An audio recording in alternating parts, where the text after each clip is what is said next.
Hello, je voudrais parler aujourd'hui du pouvoir de la prière, du pouvoir de la tefila.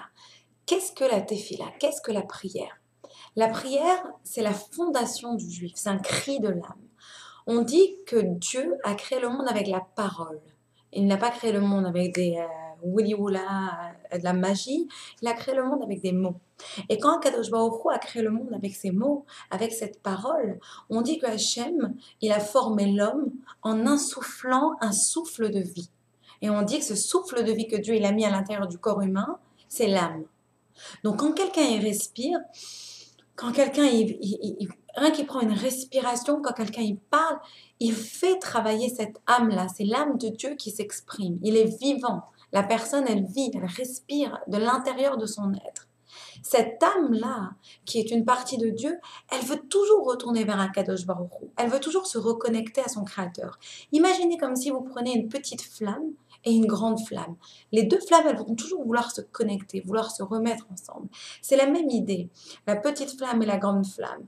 C'est la même chose avec notre petite âme et l'âme d'Hachem. Que notre âme, elle a toujours envie d'aller proche de Akadosh Baruch Hu. Elle a toujours envie d'aller se rapprocher. Et on dit que comment on peut mieux se rapprocher d'Hachem grâce à notre prière. La prière, c'est comme la colonne vertébrale de l'homme. C'est ce qui le tient droit. D'ailleurs, c'est pour cela qu'on appelle le peuple juif Israël. Si vous séparez ce mot, Israël peut s'écrire Yachar, Yud, Shin, Rej, Hel, Dieu. Yachar qui veut dire droit. El veut dire Dieu. Que chaque juif, il a un rapport, il a une ligne droite entre lui et Dieu. Cette prière, cette colonne vertébrale qui le tient, qui le soutient. On dit d'ailleurs, en parenthèse, que tout ce qui est dans le corps physique a une relation avec Akadosh Baruch Hu. Par exemple, je veux dire que tout ce qui est matériel a une relation, son correspondant au niveau spirituel. Par exemple, disons que nous avons 248 membres et organes, comme les 248 mitzvot positifs que la Torah nous donne. Et nous avons dans chaque être humain dans son corps 365 veines, artères ou nerfs, mais quand on les compile tous ensemble, comme les 365 mitzvot négatifs. D'ailleurs, c'est pour cela que quand une personne elle est malade, on lui demande de prendre sur elle une bonne mitzvah. Pourquoi? Parce qu'on se dit peut-être que la maladie, elle vient qu'un des membres, il est rattaché à cette mitzvah. Donc quand la personne va faire des efforts encore plus pour mieux faire cette mitzvah, ça va guérir le membre correspondant. C'est une des idées. Donc, on voit dans la Torah qu'on a toujours prié. Vous ouvrez la Bible, vous ouvrez le Chumash, Abraham a prié, Yitzhak, Yaakov. On voit que chacun, à un moment dans leur vie, ils se sont arrêtés, ils ont prié à Kadosh Baruch Hu. Et ils n'ont pas prié à des anges, ils ont prié à Dieu directement. Et c'est même l'essence, la fondation du juif de prier. Le Admour Azaken, le Alter Rebbe, c'est-à-dire le premier rabbi de Lubavitch, il disait cette phrase très intéressante. Il disait, Dieu, je ne veux pas de ton paradis, je ne veux pas de ton Gan Eden, je ne veux que toi. L'idée est quoi ici? L'idée est que l'âme, elle n'a pas besoin du paradis, elle n'a pas besoin de toutes ces choses matérielles. L'âme, elle a juste envie de cette connexion avec Dieu. Et si on veut se connecter avec Dieu, par quel moyen peut-on faire cela du mieux possible? Par la prière. C'est la prière qui va aider à connecter notre âme avec Akadosh Baruch Hu. Dans la Torah, il est écrit, tu serviras Hachem de tout ton cœur. C'est écrit dans le Shema aussi, que tu aimeras Dieu de tout ton cœur, etc. C'est quoi tout ce cœur? C'est quoi ce travail du cœur? Ce travail du cœur, on nous dit, c'est la tefila, c'est la prière. Il y a cette histoire qu'on raconte de ce soldat qui était un soldat du tsar à l'époque. Et le tsar, c'était un roi assez très, très, très, très strict qui pouvait tuer quelqu'un parce qu'il le regardait mal. Et voilà que le roi, il devait venir visiter ses troupes. Et donc, ces troupes, elles étaient en train de se préparer pour la visite du roi. Et quelques soldats, ils ont dit, vous savez, on est tout sales, venons, on va vite à la rivière à côté, on se lave bien avant que le roi arrive. Donc, ils ont tous sauté dans l'eau, ils se sont bien lavés.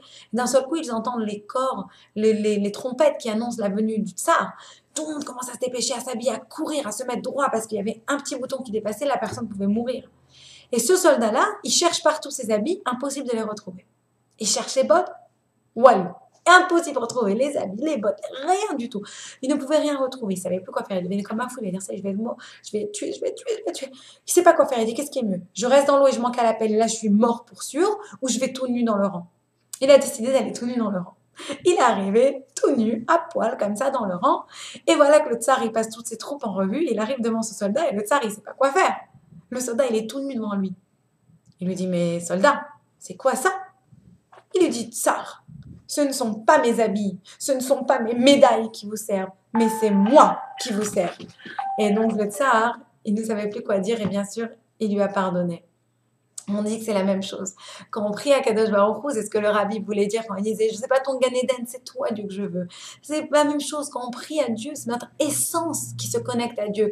N'importe qui, on s'en fout si vous avez une Toyota ou une Peugeot ou une Honda, on s'en fout. Quand vous priez à Dieu, c'est pas ça qui compte. Qu'est-ce qui compte? C'est votre âme. C'est cette petite flamme qui veut se rattacher à cette grande flamme. C'est votre essence qui s'exprime. Et c'est cela qu'on veut dire quand on dit la prière. C'est le service du cœur, c'est le service de Dieu. Parce que la prière, c'est ce qui nous connecte notre cœur, ce qu'il y a de plus profond, de plus vivant avec Akadosh Baruch Hu.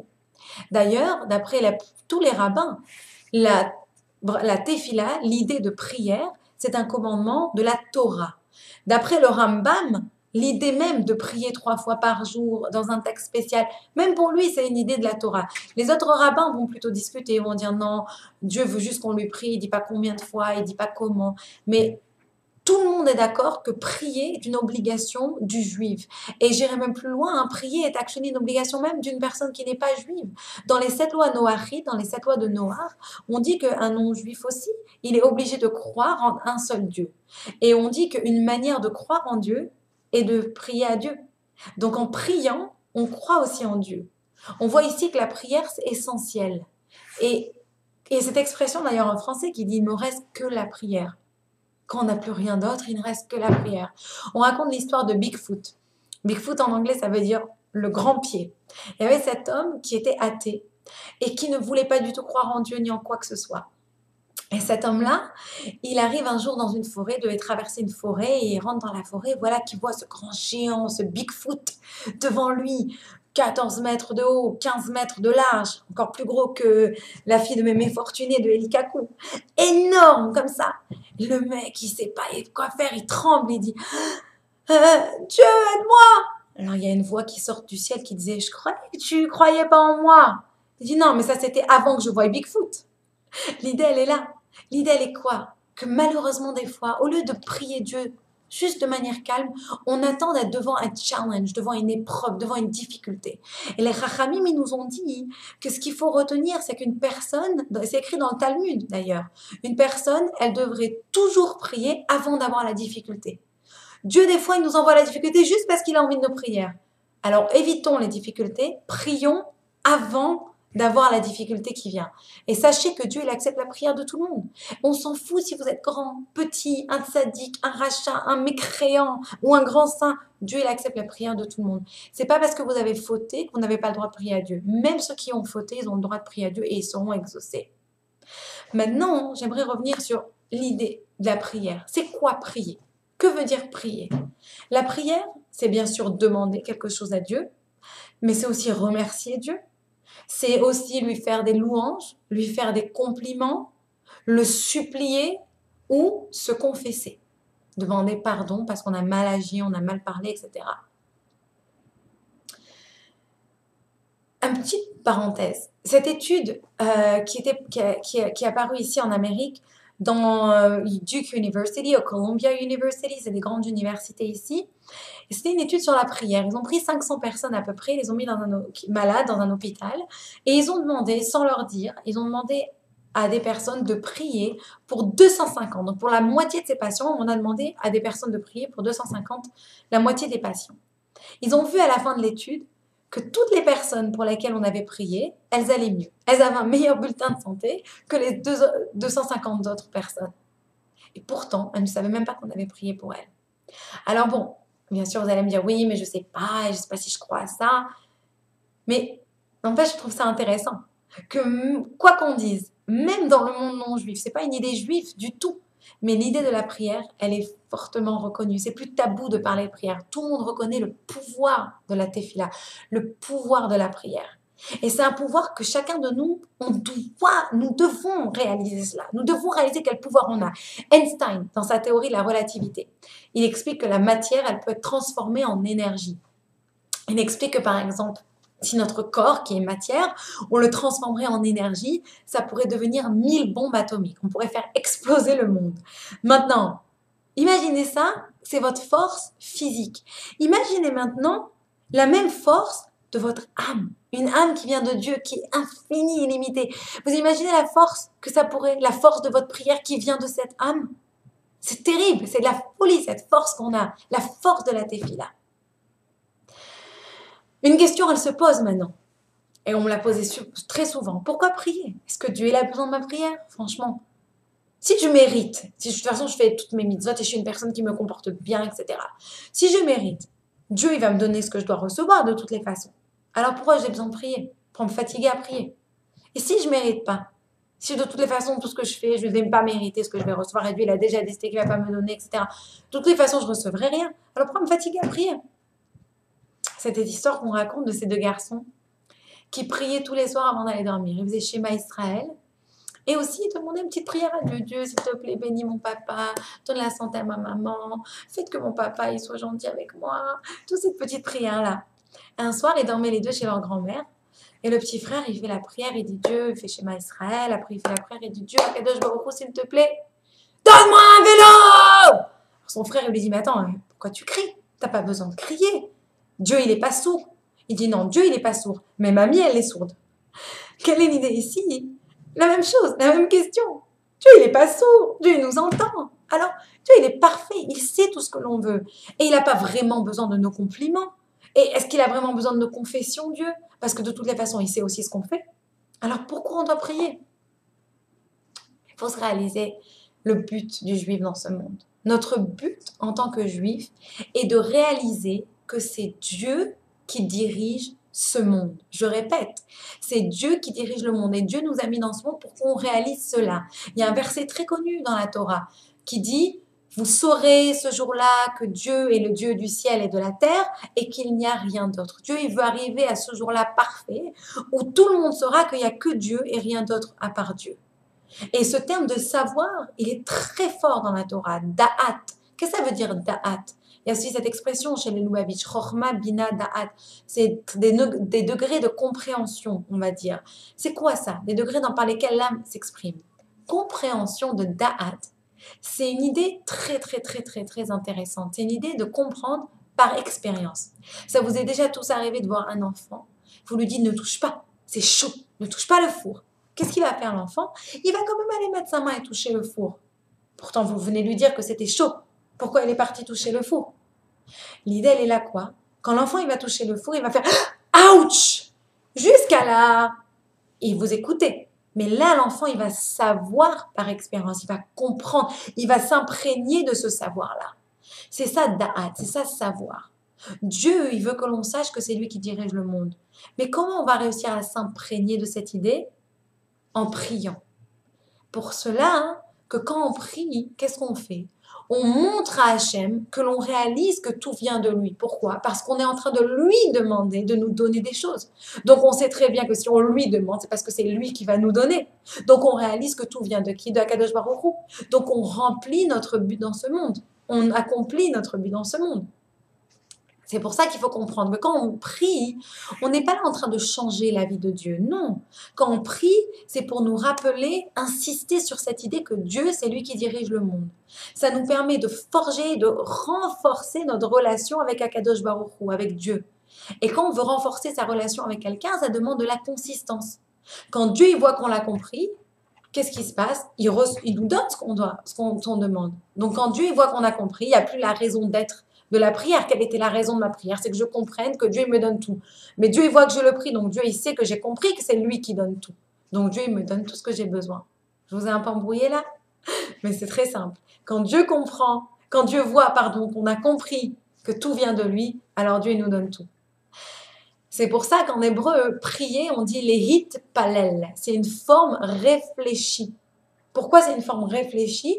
Parce qu'on envoie à Dieu et Dieu nous renvoie. On reçoit un peu ce qu'on envoie. Il faut se rappeler que Dieu, c'est pas un distributeur de billets automatiques. C'est pas non plus le génie qui sort de la lampe. Non. Dieu, c'est un paquet complet. C'est un kit complet quand on parle avec Dieu, quand on prie avec Dieu. On lui donne et on reçoit. Ça va dans les deux sens. C'est pas juste on lui dit, hé, Aboul, envoie les billets. Ça marche pas comme ça. Maintenant, pour recevoir, il faut être un ustensile. Il faut pouvoir recevoir. Dieu peut vouloir nous donner beaucoup de choses, mais peut-être qu'on ne peut pas le recevoir. Laissez-moi expliquer cette idée avec une petite image.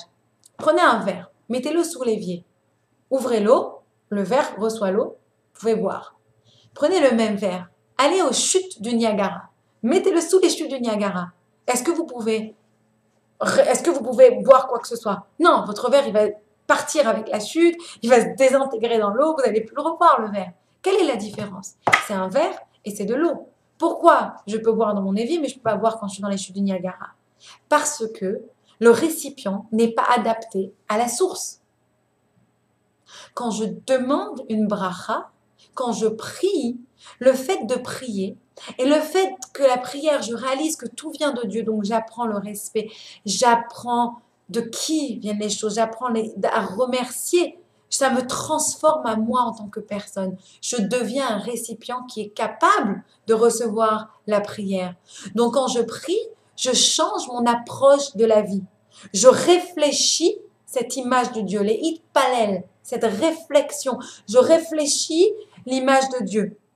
On se transforme en récipient pour mieux recevoir la beracha. La beracha, elle est là. À nous de la voir. À nous de trouver le récipient qui va pouvoir la recevoir. La prière nous transforme en récipient. En priant, on arrive à devenir un récipient, un ustensile pour recevoir la beracha de Dieu. C'est comme cet homme qui se noyait. Alors là, les pompiers, ils arrivent avec leur bateau. Montez à bord, montez à bord. Non. Dieu, il va me sauver. Bon, la vedette de la police, elle arrive. Oh, montez à bord, monsieur. Non, Dieu va me sauver. On lui envoie une bouée. Monsieur, attrapez la bouée. Non, Dieu va me sauver. Bon, et à la fin, il s'est noyé. Et il arrive au ciel. Il dit, Dieu, qu'est-ce que tu m'as fait là? Dieu, moi, tu n'aurais pas pu me sauver? Dieu lui a dit, je t'ai envoyé les pompiers, la police, la bouée. Qu'est-ce que tu veux de plus? Des fois, hein, la réponse, elle est là. La bénédiction, elle est là. À nous de le voir, à nous de le réaliser. C'est comme si vous demandez à un fermier, demande à Dieu de lui donner une bonne récolte, mais il n'a pas labouré son champ. Et Dieu peut lui envoyer autant de pluie qu'il veut, et le champ, il ne poussera pas. Ou comme moi, j'ai toujours demandé à Dieu de me faire gagner au loto. J'ai juste oublié d'acheter le ticket. Ça marche comme ça. La prière, elle amène la bracha dans le monde. La prière, elle nous transforme la personne. Elle transforme la personne en un ustensile, en un récipient qui peut recevoir la bénédiction de Dieu. Parce qu'on réalise qu'on doit tout à Dieu. Et donc, on va prier sincèrement, on va prier avec tout notre cœur. On va prier avec notre âme. On devient une nouvelle personne. Et cette nouvelle personne, elle peut recevoir la bonté de Dieu. Et ce qui est le plus important, comme on a dit au début, c'est que la tefila, ça vient du cœur. Maintenant, vous allez me dire, mais si le plus important, c'est que la tefila, elle soit sincère et qu'elle vienne du cœur, pourquoi on a besoin de prendre un livre de prière? Pourquoi doit-on étudier dans le sidour? Alors, essayons de comprendre, c'est quoi le sidour? D'où vient le sidour? Quelle est l'idée du sidour? On prie dans le sidour 3 fois par jour. Un peu comme on mange, c'est notre manger spirituel. On mange 3 fois par jour, petit-déj, repas et dîner, déjeuner-dîner. Pareil, on prie 3 fois par jour, shacharit, mincha, arvit. Et on dit que ces 3 prières ont été instaurées par nos 3 patriarches, nos 3 sages, Abraham, Yitzhak et Yaakov. Ces 3 sages-là, qui ont un à prier le matin, l'autre à prier l'après-midi, l'autre à prier le soir, etc. C'est de là que ça vient. Maintenant, jusqu'à la destruction du premier temple, il n'y avait pas de sidour. On avait les sacrifices quand on avait besoin de se connecter à Dieu et on faisait des petites prières, mais il n'y avait rien d'écrit, il n'y avait rien de structuré, etc. Après la destruction du premier temple, le Sanhédrin, c'est-à-dire le tribunal rabbinique de l'époque, il a réalisé que les gens se déconnectaient spirituellement. Donc ils ont dit, comme les gens se déconnectent spirituellement, il faut qu'on trouve quelque chose pour les rapprocher, pour les reconnecter. Donc ils ont dit, comme on n'a plus le temple qui venait d'être détruit, on n'a plus les sacrifices, on va remplacer donc cela par la prière. Ils ont aussi augmenté le nombre de gens qui siégeaient au Sanhédrin de 70 à 120. Donc les Anshik Knesset Agdola, ces gens-là, ce sont eux qui ont écrit le Sidour. Et c'est après la destruction du premier temple. Et donc, jusqu'au début du premier temple à peu près. Donc, des gens qui faisaient partie de ça, c'était Mordechai, de l'histoire de Purim, Nehemia, Shimon HaTzadik, tout cela étaient des Juifs qui faisaient partie de cette époque-là. Pas seulement ils ont écrit le Sidour, ils ont structuré, ils ont arrangé la Tefila. Pourquoi? Parce que ces gens-là, ce sont des prophètes. Et pas seulement ils ont écrit juste un texte, mais le Sidour, il a une idée très très précise. Je veux dire, il a 3 points, on va dire, qui sont inimaginables. Premier point, qui peut être écrit seulement par un prophète, par des saints, c'est que tout le Sidour, même si on ne s'en rend pas compte, mais si on commence à l'étudier, on verra ça, c'est comme des codes, des messages secrets. Par exemple, dans la Hamida, il y a une prière qui s'appelle Refa et nous. C'est une prière qu'on lit où on demande à Dieu de nous guérir, etc. Si vous comptez le nombre de mots de Refa et nous, il y a 27 mots. Et on peut comparer ça à un verset de la Torah où Dieu il promet de guérir tous les gens du peuple juif.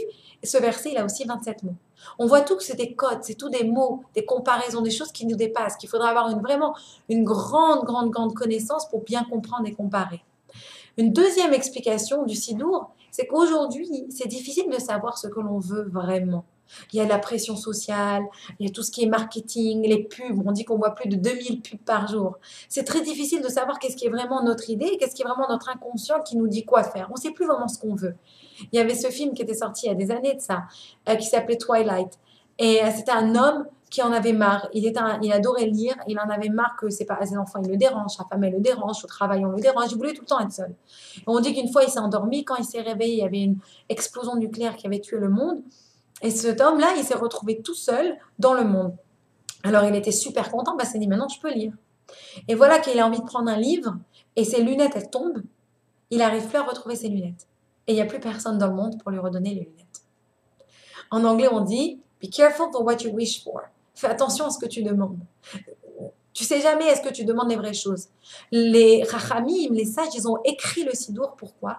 Parce que dans le Sidour, on demande exactement ce dont on a besoin. Les Rachamim, ils ont compris que la prière, elle devait être elle devrait se focaliser sur les choses qui étaient importantes. La santé, la famille, la vie, etc. Pourquoi? Parce qu'un homme, par nature, il est facilement distrait. Et donc, ils nous remettent les bonnes valeurs en place. C'est pour ça qu'on lit ce texte qui est déjà écrit. Pourquoi? Parce que ce texte, il a déjà toutes les valeurs, toutes les bénédictions qu'un homme il pourrait demander. Et ces bénédictions, elles incluent toutes les autres bénédictions qu'on pourrait vouloir demander. D'ailleurs, c'est marrant, mais c'est pour ça qu'on se dit pourquoi les cartes de vœux, elles sont tellement populaires. On dit que c'est une industrie qui fait plus de milliards. Oh, joyeux anniversaire, tu es le meilleur du monde. Et toutes les jolies cartes. Pourquoi? Parce qu'on n'a pas toujours les mots pour dire quelque chose. C'est pour ça qu'on s'aide des fois de ces cartes-là. Pourquoi? Des fois, il nous manque les mots. C'est une expression. Il nous manque les mots. De même, des fois, on n'a pas exactement les mots qu'il faut pour la prière. Les rabbinim, ils ont écrit le Sidour. Pourquoi? Ils ont mis les mots exactement avec lesquels on peut s'adresser encore mieux à Dieu. Et enfin, le troisième point, c'est pourquoi? C'est parce qu'on a besoin d'une structure.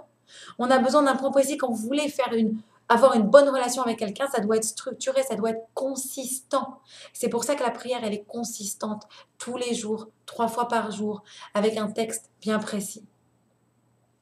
Maintenant, est-ce qu'on peut faire sa prière personnelle? Évidemment. Bien sûr qu'il faut faire sa prière personnelle. C'est même une mitzvah. Il faut ajouter sa prière personnelle. Vous voyez, même quand vous faites la Hamida, par exemple, il y a certains passages, certains moments où il est écrit quand ajouter sa propre prière personnelle. C'est un moment où on s'arrête et on dit, on lit ces mots, on ne lit plus, actually.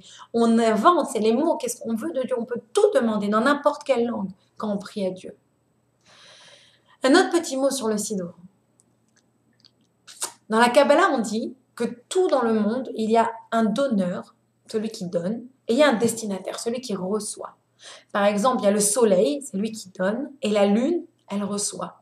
On dit dans la Kabbalah, l'idée du donneur, le donateur, celui qui donne, c'est toujours masculin, et celle qui reçoit, le destinataire, celui qui reçoit, c'est féminin. Par exemple, le soleil, on le compare à l'homme et on compare la lune à la femme. Donc, dans la Kabbalah, on voit que l'homme, c'est celui qui donne en général et la femme, c'est celle qui reçoit. Et c'est intéressant parce qu'on voit que dans le Sidour, on parle de Dieu au masculin. Pourquoi? Parce qu'on veut que Dieu il soit celui qui soit en position de nous donner. Pourtant, quand on parle que Dieu il est avec nous dans le monde, comment on dit ça? Comment on dit la présence divine? On dit la Shekhinah. Et ça, c'est un mot féminin. Pourquoi? Parce que Dieu, quand il nous a déjà donné, quand il est avec nous dans ce monde qui est ce monde qui reçoit, là, c'est un mot féminin. Dans le Télim, on voit que David Ameller, il a vraiment, il s'est imprégné de cette idée de prière. On dit qu'il dit dans son Télim, Va'ani tefilati. Et moi, je suis prière. Il est devenu la prière. Ça veut dire la prière, c'est plus ce que je fais, mais la prière, c'est ce que je suis. Et comment David Ameller, il a bien montré cette idée? David Ameller, il demandait des choses à Dieu. Il faisait tous les louanges à Dieu. Il s'est confessé à Dieu quand il a fait des péchés. Donc on voit que toutes ces choses qu'on a expliquées plus tôt qui composent la prière, David Ameller, il l'a compris. C'est pour ça que David Ameller, il a dit Vani tefilati. Je suis ta prière. C'est pas je fais la prière, je le suis. La prière, on la compare aussi souvent à une échelle, comme dans le rêve de Jacob. On dit Jacob, il s'est endormi avant de sortir d'Israël. Et on dit que Jacob, il a vu une échelle avec des anges qui montaient en haut et en bas, etc. Et on compare tout cela à une prière. On dit la prière, c'est comme une échelle qui nous rapproche de Dieu. Quand on commence la prière, c'est comme si on monte crescendo. On commence les berachot, les bénédictions du matin, et après on va dans une partie qui s'appelle les Psuké des Imra, on fait des louanges à Dieu. Après, on a la Kdusha, la sainteté, où on va dire que Dieu, il est un. On va parler du service des anges, on va faire le schéma Israël. Et après, on arrive au summum, crescendo, à la Hamida. Et à partir de la Hamida, on peut redescendre, etc. Donc, la prière, voyez cela aussi comme quelque chose qui vous élève vers Dieu. Et plus vous avancez dans le texte de la prière, et plus vous vous rapprochez de la Kadosh Baruch Hu. Maintenant, Dieu, le Chidush Harim, il disait ça, c'est un grand tzaddik qui écrivait ça, que Dieu, il est infini. Comment vous faites rentrer à l'intérieur de vous quelque chose qui est infini? La première chose que vous devez faire, c'est vous devez lui faire de la place. C'est pour ça que Dieu, il ne peut pas entendre la prière d'un orgueilleux. Pour se présenter à Dieu, pour faire une prière, il faut être modeste, pour faire rentrer Dieu à l'intérieur de soi. Il faut faire un vide pour que Dieu puisse entrer. Si vous êtes déjà rempli de vous-même, orgueilleux, ben Dieu ne pourra pas écouter vos prières parce que Dieu ne pourra pas rentrer à l'intérieur de vos prières.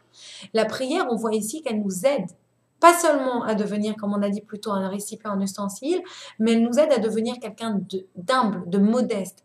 Parce que c'est seulement comme cela qu'on peut devenir un récipient pour recevoir la bénédiction d'Hachem. Et donc, il y a 4 sections principales dans la prière.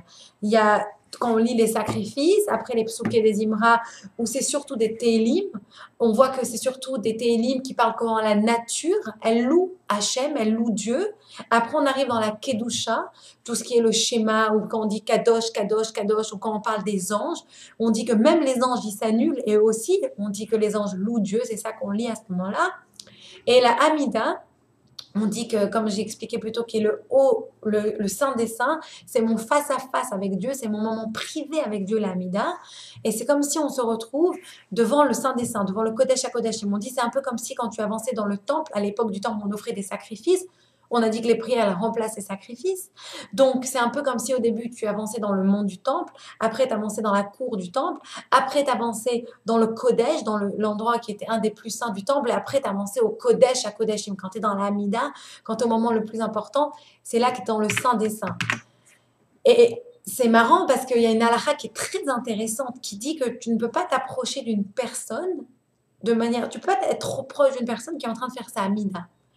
C'est la Mishnah Brura, c'est le Shulchan Aruch, il y a beaucoup de références qui te disent tu peux pas faire ça. Tu peux pas t'approcher d'une personne qui est en train de faire sa Hamida. Tu peux pas être trop proche de. Alors, bien sûr, la raison commune, c'est pourquoi? C'est parce que tu peux pas déconcentrer la personne. Mais il y a une raison de Chassidut qui est magnifique, qui dit pourquoi tu peux pas t'approcher d'une personne qui est en train de faire la Hamida? Parce qu'il y a la Shrina, il y a la présence divine avec cette personne. Et tu peux pas prendre la place de la présence divine. Et ça, c'est très, très beau. Ça montre le pouvoir de la tefila, ça montre la force. Que quand tu pries, tu es entouré de la présence de Dieu. Et je vais juste terminer avec cette question que j'ai souvent dans ce cas-là. Si ma prière, elle est tellement belle, si elle est sincère, et si on devient récipient pour Dieu, et si on transforme notre personne, et si on comprend pourquoi on prie, etc. Alors pourquoi on a besoin de prier avec un minyan? Pourquoi on a besoin de prier dans une synagogue? Alors, il y a plusieurs réponses à ça. Tout d'abord, une synagogue, c'est un lieu où Dieu est plus facilement accessible. C'est comme un peu, on dit une synagogue, c'est une petite miniature, une réplique du temple. Et Dieu était tout le temps au temple de Jérusalem, tout le temps présent. Donc c'est pour ça qu'on te dit, si tu vas à la synagogue où il y a le Sefer Torah, etc., c'est comme une réplique du temple. C'est un endroit où tu es 100% sûr de trouver la présence de Dieu. Et la deuxième réponse, la deuxième question, deuxième réponse, pourquoi tu dois prier en communauté? Alors j'ai vu une explication très jolie qui dit que quand tu te joins à une communauté, tu dis à Dieu, Dieu, s'il te plaît, même si tu ne vas pas, ou tu as envie de regarder mes péchés, et tu as envie de te dire peut-être que je ne vais pas tout lui donner sa bénédiction, tu te joins avec tout le monde. Pourquoi? Pour que le mérite collectif, il emmène ta prière dans le ciel. Et c'est pour ça qu'on demande toujours des bénédictions à des grands rébéim, des rabbis, des rabbins. Pourquoi on demande des bénédictions à ces rabbis et ces rabbins? Qu'est-ce qu'il y a de tellement grand? On dit, ces rabbis et ces rabbins, ils prient pour toi. Pourquoi? Parce que ils ont un tellement grand pouvoir que quand eux ils prient et on sait que leurs prières elles vont être exaucées, ils peuvent prendre ta prière avec la leur. Et c'est pour ça qu'on demande aux rabbis et aux rabbins des bénédictions. C'est pas qu'on leur demande de prier à notre place pour Dieu. C'est pas qu'on chas shalom demande aux rabbins de devenir Dieu. Non, on sait très bien que la bénédiction elle vient de Dieu. Mais on veut que le rabbin ou le rabbi il élève notre prière, notre bénédiction avec eux. Et je voudrais terminer sur cette idée du Rabbi Lubavitch précédent, Rabbi Yosef Yitzhak, qui disait que l'essence d'une prière est ce qui vient après la prière. L'essence de la prière, c'est pas la prière elle-même, c'est qu'est-ce que tu deviens après la prière. Comment tu te transformes. Si une personne, elle sort de la synagogue et elle agit mal, elle parle mal, elle n'a rien compris. Elle n'a pas compris, elle n'a pas bien fait sa prière. La prière, comme on a dit, c'est un travail sur soi pour se transformer en soi. Une prière, ça doit être dite. Comme on a commencé le shiur, on a expliqué que Dieu il a créé le monde avec la parole. À quel point la parole, elle a une importance énorme. On dit que en premier, on a la pensée, marshava. Après, la pensée, elle se transforme en dibur, en parole. Et ça devient, une fois qu'on dit la chose, ça peut devenir un maasé, une action. Pensée, parole, action. Donc on dit que quand on prie, on prend ces pensées positives, on les descend en paroles positives, on les transforme en paroles positives. Et c'est ça qui doit nous aider à faire des bonnes actions positives toute la journée. C'est ça qui va faire la réalisation de nos prières. En nous transformant en récipient pour Dieu, en faisant ce bon travail, toutes nos prières, toutes vos prières, je vous le souhaite de tout cœur, seront exaucées. Amen. Comme cette histoire de cette fille qui était amie avec une autre personne, très très très très bonne amie. Et cette personne, elle a appelé une fois pour lui dire qu'ils avaient découvert un cancer, un stage terminal, qu'elle allait mourir dans quelques jours. Ils lui ont même pas donné des semaines pour vivre. Et elle disait à sa copine, j'ai pas d'enfant, j'ai rien, je t'en supplie, fais Kaddish pour moi. Sa copine, elle a commencé à pleurer, à s'angoisser, elle était même plus dans le même pays, elle ne savait plus quoi faire. Elle a dit, ok, je vais commencer. Elle est partie voir des rabbins, elle est partie dans une synagogue en train de pleurer, elle a dit, je vous supplie, faites Kaddish. Ils lui ont dit, elle est morte. Ils lui ont dit, non, mais elle va mourir là, et qui va faire Kaddish pour elle? Le rabbin lui a dit, écoute ma fille, pourquoi tu commences pas par prier pour elle? Alors elle a prié. Quelque temps après, son ami la rappelle et lui dit, tu vas pas croire, les docteurs ils comprennent pas, je suis en train de guérir. Je sais pas qu'est-ce qui se passe, je suis en train de guérir. C'est ça le pouvoir de la prière. Alors ne vous sous-estimez pas, au travail, priez et Dieu vous exaucera. Shabbat shalom.